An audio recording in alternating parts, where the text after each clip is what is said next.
भाई, तो आज हम चैप्टर स्टार्ट करें। Chapter 3, change in PSR, profit sharing ratio among the existing partner. मैं थोड़ा सा बेस लेना चाहूँगी कि ये चैप्टर क्यों है।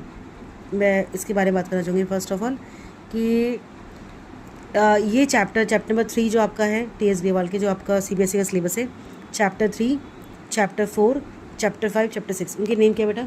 चैप्टर 3 आपका है change in profit sharing ratio among the existing partner.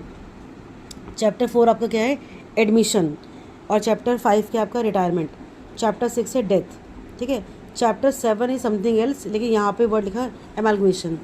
तो ये चैप्टर ये हम क्यों पढ़ रहे हैं। जब भी कोई फर्म, एक वर्ड आया इसमें, देखो चैप्टर स्टार्ट करने से पहले एक वर्ड आया है रिकॉन्स्टिट्यूशन। मतलब क्या है, जब भी कोई फर्म रिकॉन्स्टिट्यूट मतलब क्या होता है, दोबारा रीफॉर्म हो रही है, कुछ नई चीज़ हो रही है फर्म में, पॉलिसी चेंज हो रही है, मतलब कुछ ऐसी चीज़ हुई जो कि आपको कुछ ना कुछ चेंज करना पड़ा।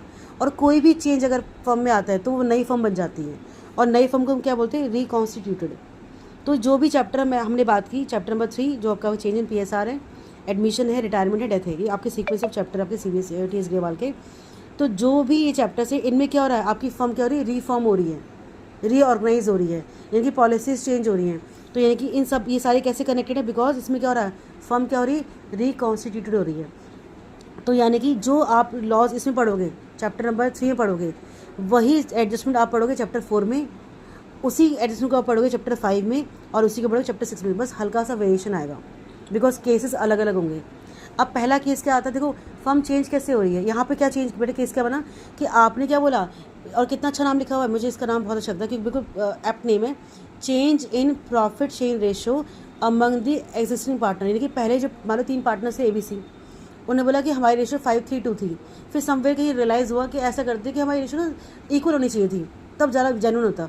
तो आपको 2 साल बाद ऐसा लगा कि मुझे ना हम तीनों को रेशियो 1:1 करनी चाहिए थी। यानी कि आपने क्या किया, रेशियो चेंज कर दी। पहले थी 5:3:2 और अब आप चाहते हो कि 1:1 हो। यानी कि पॉलिसी चेंज हो जाएंगी, रूल्स चेंज हो जाएंगे, नॉर्म्स अलग हो जाएंगे। तो यानी कि फर्म क्या होगी, रिकॉन्स्टिट्यूटेड होगी, वापस से बनेगी, सारी चीज़ें चेंज होंगी। अब वो सारी एडजस्टमेंट क्या है वो मैं बताऊंगी लेटर ऑन। बट ये क्या है, यानी कि इसका कनेक्शन किससे बेटा, जब भी कोई फर्म रिकॉन्स्टिट्यूट होगी तो उसमें कुछ 5 एडजस्टमेंट्स होंगी, ठीक है। और वो हर चैप्टर में आप पढ़ने को मिलेगा, आपको एडमिशन में मिलेगा पढ़ने को, आपको मिलेगा रिटायरमेंट में और डेथ में, कॉमन चीज़ जाएंगी वो, ठीक है। Thank you.